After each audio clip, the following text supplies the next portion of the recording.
Hi, everyone. It's so wonderful to meet you and to be a part of this fantastic conference. My name is Larissa May, most commonly known as Lars, and I'm the founder and executive director of Half the Story and the Global Day of Unplugging. I'm honestly proud to be here right now. And when I say here, I mean on planet Earth, breathing and speaking in this room. And I know that based on the stories we've heard today and the woman that I'm surrounded with right here and now, I'm not alone in that. My journey has been interesting. It has been a series of ups and downs and highs and lows, all of which I'm incredibly grateful for. I started my journey on mental health when I was 16 years old. I remember what it was like for the first time to not feel comfortable with the way that I looked and to not feel comfortable with where I was in my life. I was always a type A overachiever and always wanted to be smart, successful, fit, skinny, and nothing ever felt good enough.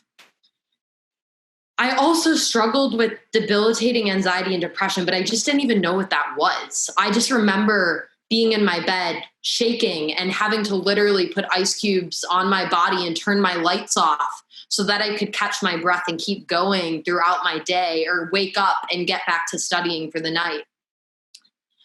That pattern kept happening to me.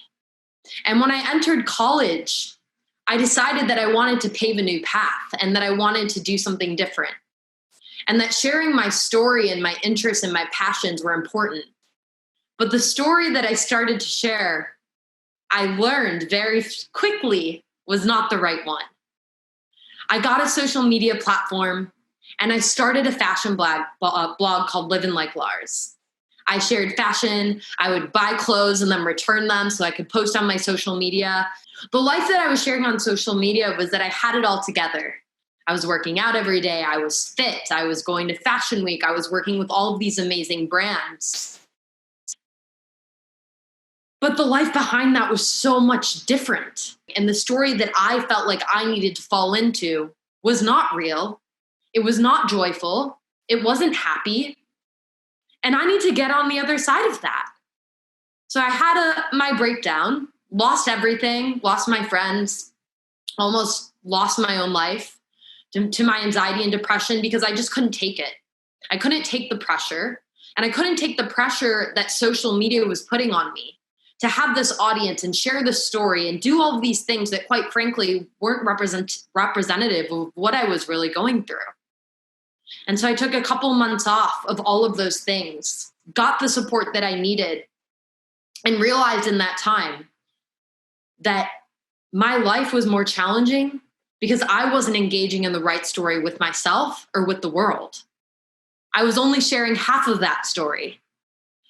And so I created a logo that said half the story on a piece of paper and shut down my fashion blog all in a matter of 24 hours and decided to get on the flip side and started encouraging young women, fashion designers, and young individuals all around the world to get on the other side of the story and talk about the things that made us more connected, talked about overcoming journeys with eating disorders, depression, anxiety, bipolar, and create more awareness, because that was the power of social media and its ability to connect us with virtually anyone around the world through the pain and suffering that we experience.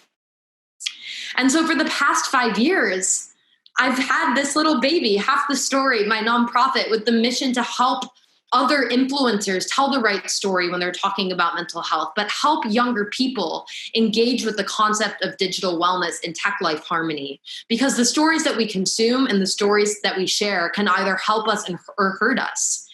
And our relationship with technology is so much like our relationship with food. It can be healthy or it can be unhealthy. It can fill us or it can deplete us. And it can be incredibly destructive. And so that's what I really spent most of my journey doing, helping young people and helping creators and influencers understand how they can develop a better digital diet and one that is unique to them. But all of that said, even though we've built educational programs and worked with young people around the world, the past few months have flipped everything upside down for me. As a digital wellness activist, I've spent my life figuring out my tech life harmony. In a matter of minutes, our world flipped upside down. I thought I fell in love with myself 4 years ago, but the past few months have been so challenging. I have had to fight to wake up and fight that cloud and that depression over my head and that anxiety that told me that I wasn't good enough and yet I couldn't get anything done that I needed to. And that I wasn't enough by just waking up and breathing and giving myself the love that I needed every day. I even started falling into the comparison trap of social media, seeing all the diet culture and fitness that was going on the platforms. And I realized that if I wanted to continue to fight this mission, I needed to sit out and I needed to figure out what was going to work with me within the new normal, because all of the habits I developed no longer worked. And so today, I want to share a couple of the things that have really helped me and get through this, because I believe and will always believe that in the darkest hours, you see light. And in the past couple of weeks, I feel like I've been able to harness that and step into that and recognize that, one, I'm not alone in this, but two, that it's okay to rewrite the rules. It's okay to step back from your computer for a week and tell the world that you need to take a break. Because if you can't love yourself and you can't give to yourself, then you can't give to your world. You can't give to your job. You can't give to your parents, your children, or your partner. And as women, we have to be okay with stepping back and stepping into our power so that we can choose ourselves first. There are a couple of things that I've done in the past couple months, as I mentioned, that I wanted to share with you. First, I've had to figure out how to wake up and deal with my anxiety every day. I'm completely out of control of what's happening in the world. And to be able to grapple with that as someone that loves to be in control is one of the biggest fights. So I do a couple of things. One is whenever I feel like anxiety is coming on, I do two things. I always have 2 frozen spoons in my freezer and ice, so that when I feel anxiety coming on, that I can take that focus from inside my body and literally change my temperature by holding onto ice cubes in my hand, which oftentimes helps me calm down and get back into myself. I've also started taking more control of my technology habits during this time. Every single weekend, I put an away message up on my texts, because I have this problem where I feel like I need to get back to everyone in 2 minutes, which is just this made up thing that society does. And there is a function called brick mode, which you can look up, and it actually allows you to set an away message on your text, just like a vacation responder on email. And it is so liberating and so freeing, and just taking a day off your phone can really change the way that you feel about yourself and help you get back into the present moment.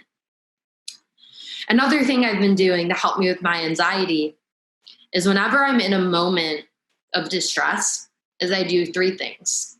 I immediately turn off the technology that's in front of me, and I take 5 deep breaths. By being present and getting control over my breath and being able to feel and taste and just listen to everything that's happening in my world is a reminder that we can move through this moment of pain. We can move through this moment of anxiety, and that there is peace on the other side of it. You just have to make space for yourself. But with that, I've also encouraged any of you, during these times, there are different habits and things and changes that you can make in your life to help you manage your mental health, because we all have it. But sometimes you need more help than that. And sometimes you get so out of balance that you can't help yourself. And during this time, I encourage you, if you are struggling with whether it's your technology use, or your struggles with body image, or your struggles with depression, or this inability to feel like you can't break out of these things alone, that having someone in your life that you can speak to is the most powerful thing for someone. And it's so important, if you're not struggling today, that you try to strike up these conversations around mental health with your loved ones. So when the time comes, it doesn't feel as uncomfortable. When you're ready for help, you can have that friend, because I know what it's like to be at the darkest hour and feel like you're alone and no one is there to help you. But the truth is, there's so many people out there that care about you and want you to be able to get back in touch with yourself and take care of your brain and your body and your spirit, so that then you can continue to move forward and pursue your dreams and fall back in love with yourself, because that's what it's about. If you can't love yourself, then you can't love anyone else. And I think that that's what's so powerful about today and this moment in time, is that we don't have, there's no way to distract ourselves from facing those realities. And we can continue to ask the hard questions. And by asking them and working with our friends, our partners, support groups, just like the Alliance offers, that we realize we're not alone in this and we shouldn't be alone in this, and that all of us have this other half of the story. We all have the struggle that we try to hide behind every single day, but those struggles are the things that make us one. They make us a community and they make us human. So I am so honored to be here, as I mentioned, and if I can leave you all with a couple of things today, this is what I would say. 1, I triple dog dare you to put your phone to sleep outside of your bedroom and make space every night for 30 minutes of peace, or in the morning, depending on what kind of person you are. Knowing that you can wake up and without that screen is so powerful. The second thing I encourage you to do is to take a look and journal and identify the way that you feel when you use technology. Is it helping your mental health or is it hurting it? And in many ways, it's our way of being connected now, but we have to be very cautious of that. The third thing I would say is find your buddy, find your person, whether it's a friend, a sister, a mom, a dad, that person that you feel enough love and connection to have these conversations about mental health before you're struggling, or even when you are having a problem. And the last thing I would say, and this is something that I have and I love it, is have a notebook. And when you're feeling in love with yourself, which sometimes that's not going to be every day, make a list of 10 things that you can always go back to on your dark days to remind yourself that you're beautiful, you're loved, you're powerful, and that you can do anything if you fall back in love with yourself. Thank you all for listening to my journey. If you feel empowered to share your other half of the story, I would love to hear from you. But always know you're not alone, and we are in this together.